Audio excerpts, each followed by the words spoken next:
Alright guys, time for my hot take of the month. Should you use a VPN before connecting to Tor? Probably yes, actually. A Privacy Guides community member recently shared a video with me from Mental Outlaw titled Stop Using Tor with VPNs, and pretty serendipitously I happened to be looking into this exact topic at the time for a big rewrite of our Tor-related recommendations at privacyguides.org. Mental Outlaw is a pretty big name in the privacy YouTuber space, and he makes some decent points in his video, but I think that he misses some important nuance when it comes to who needs to be using Tor safely and where they're doing so, and he draws the wrong conclusion about the topic as a whole. So I want to present my counter-argument to his claims, and then I want to present more information about why using a VPN before connecting to Tor is a better idea than many seem to believe. Before we get started, my channel's still a bit new here, so I'll share a little bit about myself. My name is Jonah, and I'm the founder and a team contributor to privacyguides.org, which is an open source, collaborative resource on privacy and security, and an online community where people can share advice and learn more about privacy-related concepts. The content that I'll be presenting in this video today is mainly from my research into this topic as part of a rewrite of a large section of our website about Tor. And I felt this was important to note here because a common criticism that you'll hear when the idea of using a VPN with Tor is being discussed is that many resources on the topic come from people or channels who are closely affiliated with VPN providers themselves. I do think it's a mistake to dismiss arguments that you see online solely based on the affiliation of the authors rather than the content of their argument, but regardless of that, I want to make it clear right off the bat that I and Privacy Guides are not and have never been affiliated with any VPN providers, or with any of the providers, tools, and services that we recommend on our website for that matter. Privacy Guides is a non-profit, volunteer-driven organization that operates on an evidence-based, transparency-focused approach, and we'd never have a vested interest in recommending one service over another, outside of a genuine belief that such a service is better for your privacy and security. With that out of the way, it's still the shared opinion of Privacy Guides and myself that using a VPN is an important part of improving your privacy and security posture online, and that doesn't change when you use Tor. I'm going to get into more about that later on. The first misconception when it comes to this that I see a lot, including in Mental Outlaw's video, is that Tor never recommends the use of a VPN or anything other than Tor and Tor bridges. The reality is that Tor project themselves do acknowledge the benefits of using a VPN to stand out less on your network. There's probably two reasons that Tor doesn't proactively recommend such a solution. It does make their current advice much simpler and makes troubleshooting a lot easier, and in an ideal world, there wouldn't be an issue with just using Tor, and Tor wouldn't be seen as a suspicious network. So of course, Tor would like to advocate for such a solution. But these things don't change the fact that today, right now, in the real world, using a VPN before Tor provides legitimate advantages that using Tor alone does not, and I think that those advantages are worth discussing here. The other factor to consider here is that even if the benefits of using a VPN before Tor are negated for whatever reason, you'll virtually never be worse off with a VPN plus Tor configuration like I'm going to suggest in this video. At worst, you're going to merely be back to square one and still benefiting from the other protections that Tor provides. I'm going to get more into why this is the case later on. The second misconception, or wrong assumption rather, that Mental Outlaw makes in his video is that there are very few scenarios in which people might need to hide their Tor usage from their ISP. He calls out two such cases, people who are criminals and people in countries which block Tor. Ignoring for a second the fact that those two scenarios are actually very common among vulnerable populations like political activists and journalists around the world, I do believe that there are plenty of other real-world situations where you'd want to hide your Tor usage from your ISP or your network administrator, which are not government-related at all. Consider the fact that Harvard network administrators were able to de-anonymize a Tor user based on his traffic metadata on the university's network. Yes, this was a criminal case, but the fact that this occurred in the first place should demonstrate to you that a network administrator, or your ISP, can pose the same exact threat in any scenario. If Harvard can use this data to assist the FBI, you bet that they and anyone else with network access can also do this same thing for whatever reason they'd like. A lot of online literature about Tor tends to suggest that merely connecting to Tor makes you completely anonymous, but of course this isn't the case in reality. The fact that your Tor use is observable by your local network poses a real risk to many people. Let's take an aside here and talk about criminals for a second.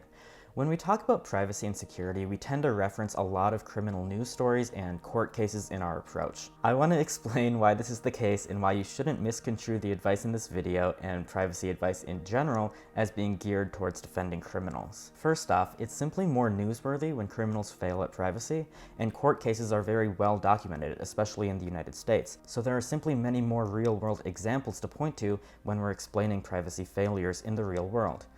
This doesn't mean that criminals are the only people who need stronger privacy protections. It's just that when the average person's privacy protections are broken, the impact isn't necessarily shared with the rest of the world through news organizations. It doesn't mean that that impact in non-criminal, real-world situations doesn't exist. Secondly, what's lawful in one country can be criminal in another, and there's a lot of gray areas where it's almost certainly morally acceptable or maybe even encouraged to break some laws in especially repressive countries, so the knowledge on how to do so is still very important on a large societal level. Basically what I'm saying is, despite all this theoretical talk about evading law enforcement, this advice isn't intended for actual criminals to evade law enforcement.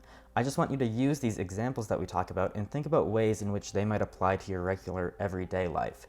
And I think that when you do so, you'll find that it's more common than you'd think. Alright, back to the video. I'm going to cover the points that Mental Outlaw does make about those two scenarios first though.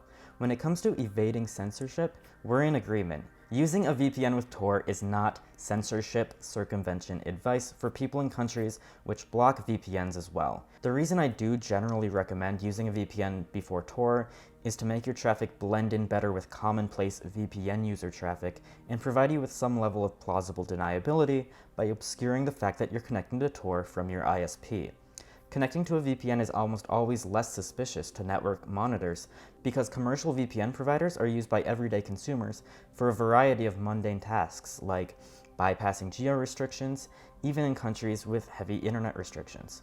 However, I do want to make an important distinction here between blocking Tor bridges and identifying Tor bridges here, because Mental Outlaw at least implies that if you're able to find a bridge which is not blocked, your connection will be totally safe. In reality, there is a danger that this could pose to you if the fact that you're using Tor is discovered in the future poses a risk within your threat model. Let me explain. Bridges are fairly decent at circumventing censorship, much more so than maybe VPNs would be, because they are unpublished and they make additional efforts to obfuscate the fact that they are indeed Tor bridges. However, these are only transient protections because Tor bridges are virtually always eventually identified and blocked. And this fact is very bad for people who want to hide past Tor usage from their ISP, which is almost certainly logging basic metadata like the IP addresses you connect to and when you connected to them indefinitely. Let me give you two examples to show you how this would work. In number one, you don't use a VPN, you just connect to Tor via a bridge and your ISP doesn't detect it because they're not doing sophisticated analysis of your traffic, so things are working as intended. You can get past that censorship. But let's say 4 months go by and maybe the IP address of the bridge that you were using has been made public, as they almost inevitably eventually are. If your ISP wants to identify Tor users who were using Tor or that bridge 4 months ago, they can use that limited IP address and connection time metadata to see that you connected to an IP address which was later revealed to be a Tor bridge. In that case, you virtually have no excuse to be making such a connection besides you were using a Tor bridge, so that ISP can say that with very high confidence you were a Tor user at that time. Consider a second scenario where you do connect to Tor via a VPN, and that works fine as well. Now, 4 months later, maybe your ISP again wants to identify Tor users 4 months ago for whatever reason. Their logs that they collect almost certainly can identify your traffic 4 months ago, but all they'd likely be able to see is that you connected to a VPN's IP address. Because your ISP almost certainly isn't capturing all packet level data and storing it forever, they have no way of performing advanced traffic analysis techniques after the fact to determine what you connected to with that VPN, and you could have plausible deniability because you could be connecting to anything with that VPN. Therefore, bridges are only good at circumventing censorship in the moment, but not from hiding Tor usage in historical network analysis. Of course, this doesn't protect you if they perform that advanced traffic analysis in real time and they're able to determine what you're doing with your VPN through some fingerprinting tactic, as Mental Outlaw does mention in this video as well. But we'll get into that later. And this is also not advice against using Tor bridges. This is just a limitation that I think you should be aware of. In some cases, bridges might be your only option, for example, if all VPN providers are blocked, so you can still use them for many reasons. You just have to keep this limitation in mind if this is something that's a concern to you. The other thing that you can do if very advanced traffic fingerprinting is a concern is use a VPN in conjunction with an obfuscating Tor bridge. That way you're still protected by the pluggable transport's obfuscation techniques, even if an adversary gains some level of visibility into your VPN tunnel. I'm going to talk about this later on in the video as well. The last thing that I'll point out in regard to this scenario is that in the real world, there actually are plenty of real-world network censors who do block Tor and don't block VPNs. So it's not like a circumstance where a VPN is a valid circumvention technique is inconceivable. I would still suggest that people try to use a reputable VPN to bypass censorship in their area and then explore other options if that isn't feasible on your specific network, like Tor bridges. Alright, now let's get into his arguments regarding criminals. Of course, we can both agree that opsec failures are much more likely to be the reason criminals get caught rather than network analysis, so I don't have much to add there.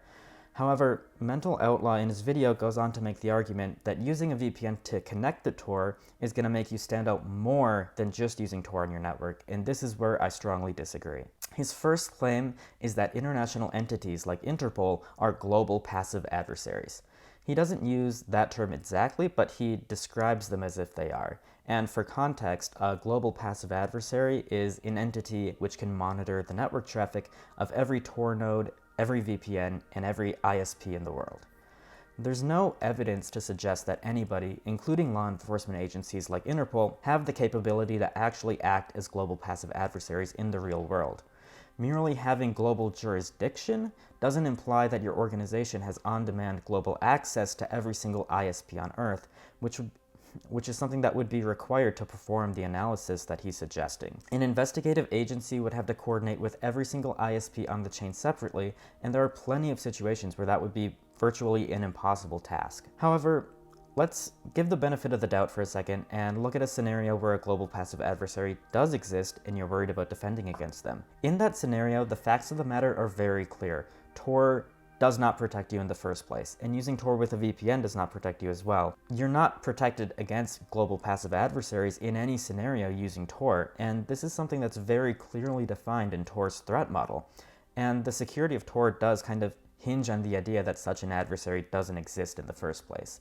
So whether agencies like Interpol are able to act as global passive adversaries is actually irrelevant to this discussion about Tor and VPNs in the first place. With that out of the way, let's move on, assuming that a global passive adversary doesn't exist, and think about how this would work if an international agency like Interpol was conducting an investigation after the fact. The ability for a law enforcement agent to determine that a VPN user connected to Tor, and thus appear more suspicious according to Mental Outlaw here, hinges on either your VPN collecting logs, or the law enforcement agency to already be monitoring traffic from that VPN. In the first case, which is our best case scenario, you avoid this issue simply by virtue of the fact that your VPN shouldn't be collecting logs in the first place.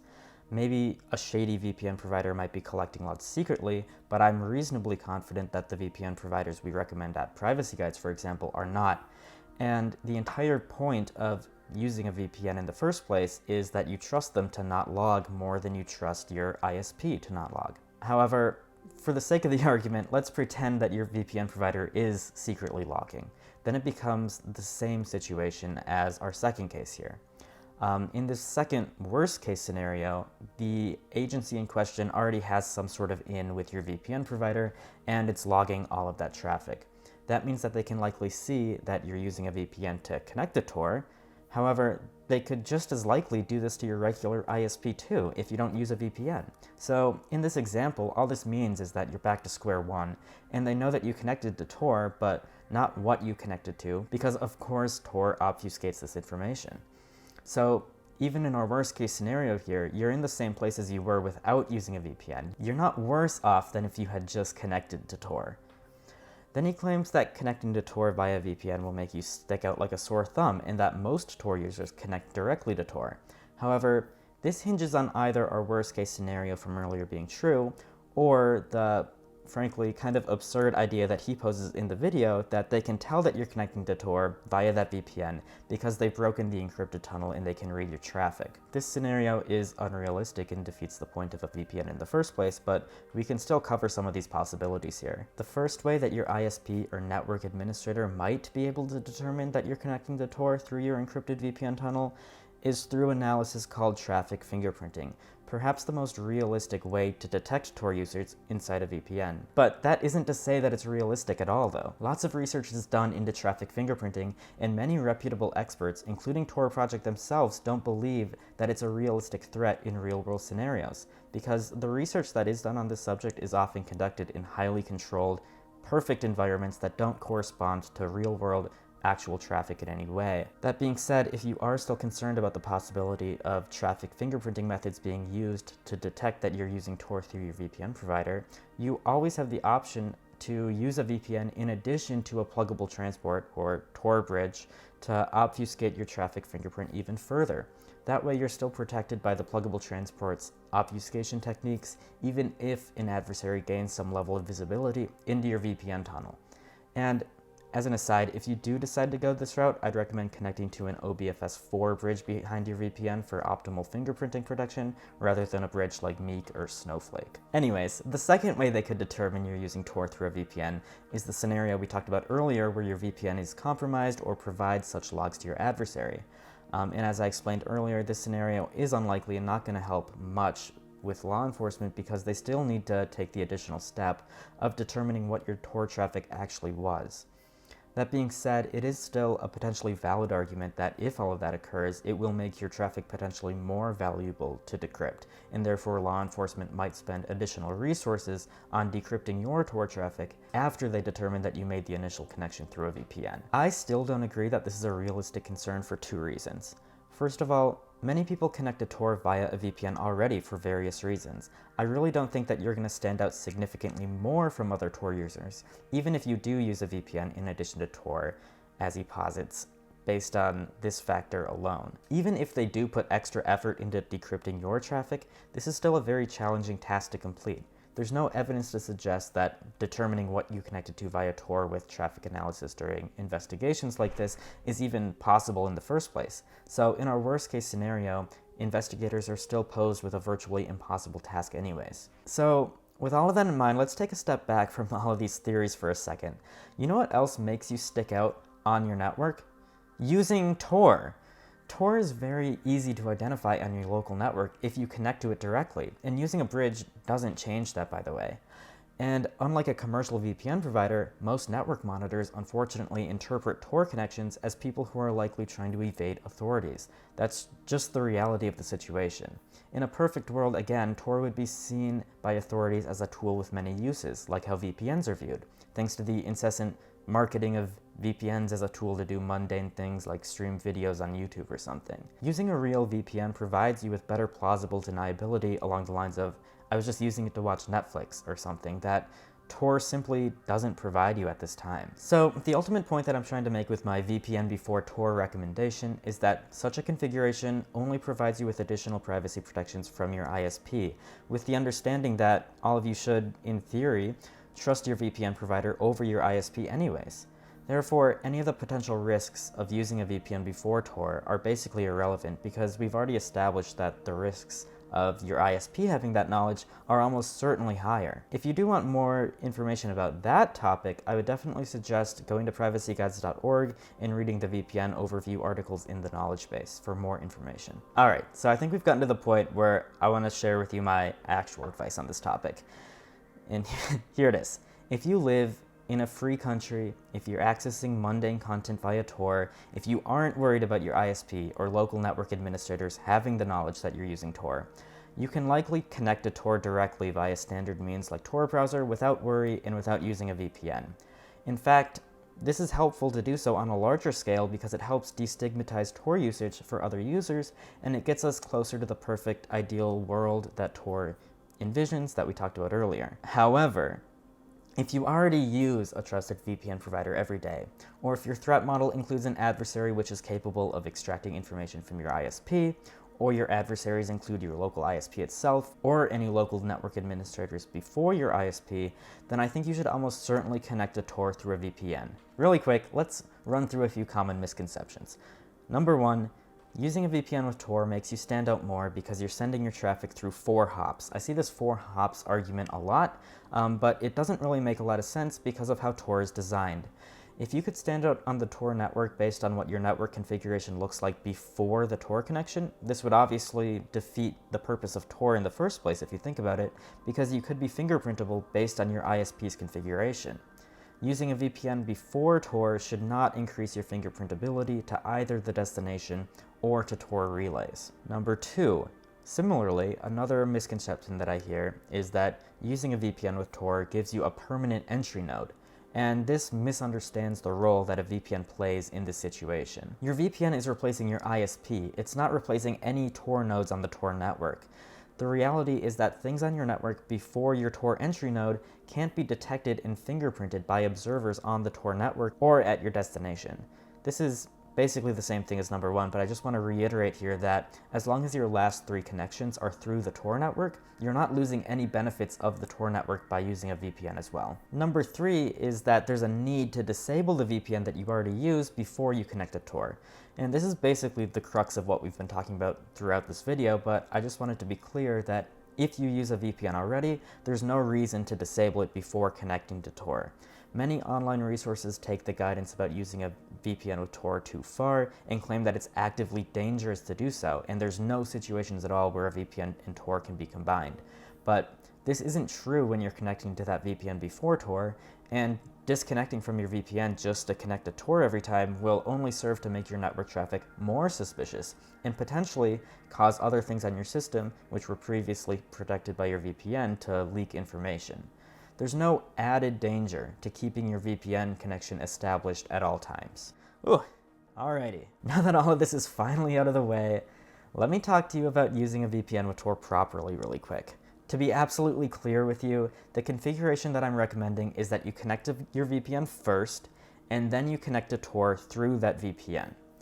Some VPN providers and other online resources occasionally recommend the other way around, making a connection to your VPN through the Tor network. This is commonly recommended to circumvent things like websites blocking Tor exit node IP addresses. However, this is extremely ill-advised. Normally, Tor will frequently change your circuit path through the network, but when you choose a permanent destination VPN connecting to a VPN server after Tor, you're basically eliminating this entire advantage and you're drastically harming your anonymity. It's difficult to set up a bad configuration like this Tor before VPN accidentally because it usually involves you either making deliberate changes to your proxy settings in Tor browser or setting up custom proxy settings inside your VPN client which routes your VPN traffic through the Tor browser, and as long as you avoid these non-default configurations, you're probably fine. But you can always double check by visiting Tor's IP check website in Tor browser if you use a VPN and want to make sure. Anyways, I hope that we've established the reasons why I think it makes sense for most people to use a VPN alongside Tor.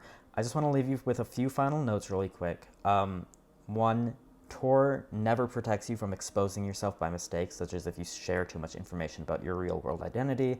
That kind of opsec failure is the most common reason that people using Tor are going to be de-anonymized, and there's no technical measures to prevent that. So there's always a sense of privacy and operational security that you have to keep in mind when you use any of these privacy tools. Secondly, something that you should probably know about Tor is that exit nodes can modify unencrypted traffic that passes through them, which means traffic that's not encrypted, such as plain HTTP traffic, can actually be changed by a malicious exit node.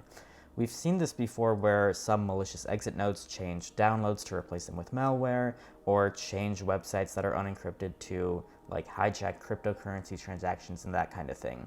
So when you're using Tor, you should never download files from an unencrypted HTTP website, and you should always ensure that your browser is set to always upgrade HTTP to HTTPS. Final thing I want to leave you with, Tor exit nodes can also monitor traffic that passes through them, especially unencrypted traffic like before, which contains personally identifiable information, can be used to de-anonymize you to that exit node. So again, I really have to strongly recommend that you only connect to HTTPS websites or Onion websites using the Tor browser. If you want to learn more about improving your privacy and security habits overall, again, I suggest reading through the knowledge base at privacyguides.org. Getting to the end here, thank you for being interested enough in your personal privacy to watch through this video. I hope to post more content on this topic in the future, so get subscribed so you don't miss out. And please share this video with others who don't understand the implications of using a VPN before Tor. I hope that this content is able to spur further discussion about this content. Please be sure to leave a comment if you have anything to add or ask, or consider joining me on the Privacy Guides forum. It's a great place to get perspective from many different sources. I will see you all in my next video.